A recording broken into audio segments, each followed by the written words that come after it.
Assalamualaikum warahmatullahi wabarakatuh. Let me introduce myself. My name is Awang Muhammadul Andriadi and my students number is 1921245. And in this occasion, I wanna tell you about material evaluation. And the first slide is about external evaluation. That it's aims to examine the organization of the material as stated explicitly by the author of the publisher. And this type of evaluation analyzes what the book tells about itself by looking at the blur, the introduction, and the table of contents. Through external evaluation, information on the following might be called by its intended audience, proficiency level, context in which the materials are to be used, organization into teachable units, date of publication, author's view on language learning and teaching, and the last is publisher. Jadi di materi ini external evaluation adalah bertujuan untuk mengkaji organisasi materi sebagaimana dinyatakan secara eksplisit oleh penulis penerbit. Jadi jenis evaluasi ini menganalisis apa yang diceritakan buku tentang dirinya sendiri dengan melihat uraian iklan, pendahuluan, dan daftar isi. And the second slide is about internal evaluation, that is covers an in-depth investigation of the value of the material in relation to its objective, principles, lesson design, and assessment procedure. At this stage, the evaluator analyzes the extent to which claims in the introduction and blur actually match up with the internal consistency and organization of the materials. In order to perform effective internal evaluation of the material, at least 2 units of a book or a set of material needs to be inspected. Jadi di sini evaluasi internal meliputi penyelidikan mendalam terhadap nilai materi dalam kaitannya dengan tujuan, prinsip, rancangan pembelajaran, dan prosedur penilaiannya. And then the following information may be analyzed. There are presentation of the skills in the material, grading and sequencing of skills, authentic or artificial recording, authentic of artificial dialogue for speaking, relationships of test and exercise to learner needs and course content, and proficiency of different learning styles and self-study, and the last is motivation for the learners. Next, advantages of textbook. The first is provide structure and syllabus for a program, help standardize instruction, maintain quality, provide a variety of research, and they are efficient. They can provide effective language models and input. They can train teacher, and the last is they are visually appealing.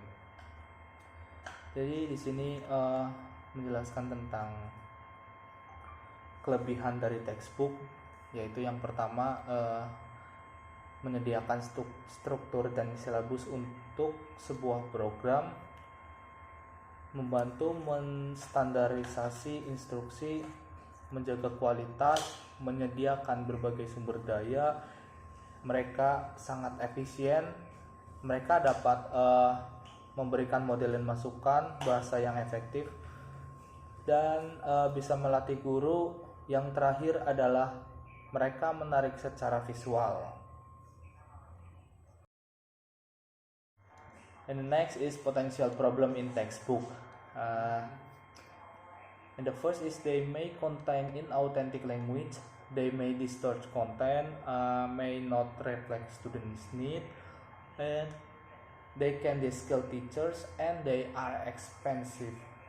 Jadi di sini menjelaskan tentang potensi masalah dalam buku teks, yaitu yang pertama adalah mungkin di textbook itu berisi bahasa yang tidak autentik dan mungkin mendistorsi konten, mungkin saja tidak mencerminkan kebutuhan siswa, dapat mendeskill guru, dan yang terakhir adalah mereka mahal.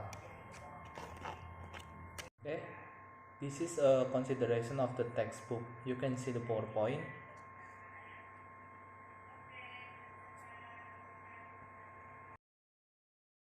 And now maybe we continue to next slide, that is before evaluating the textbook we should consider the following questions.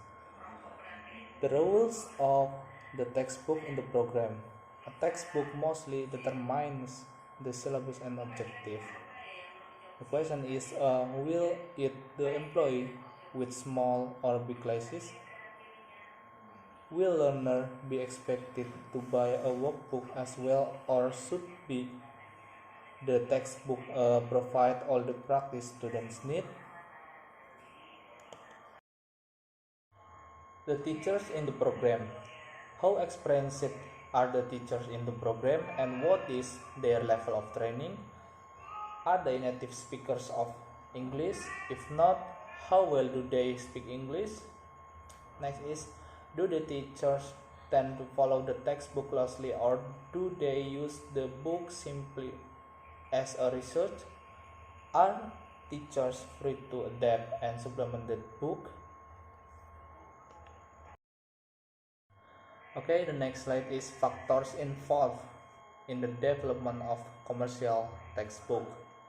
And the first is the books representing the interest of the author and the books representing the interest of the publisher. Okay, next is criteria for textbook evaluation. According to Koningsworth 1995, there are 4 criteria for evaluating textbooks. And the first is they should correspond to learners' needs. They should match the aims and objective of the language program. And the second is they should reflect the use or present or future that learners will make of the language.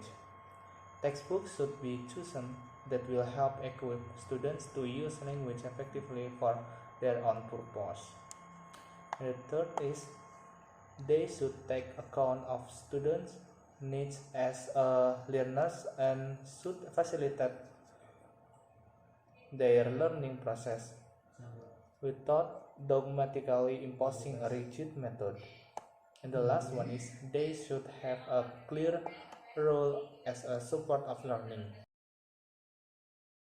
Furthermore, Dudley Evans and S.T. Jones 1998 suggests that the following questions should be asked when selecting ESP materials.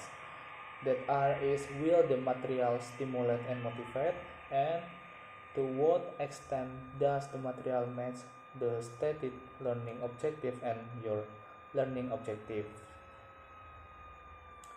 Maybe from me enough. Wassalamualaikum warahmatullahi wabarakatuh.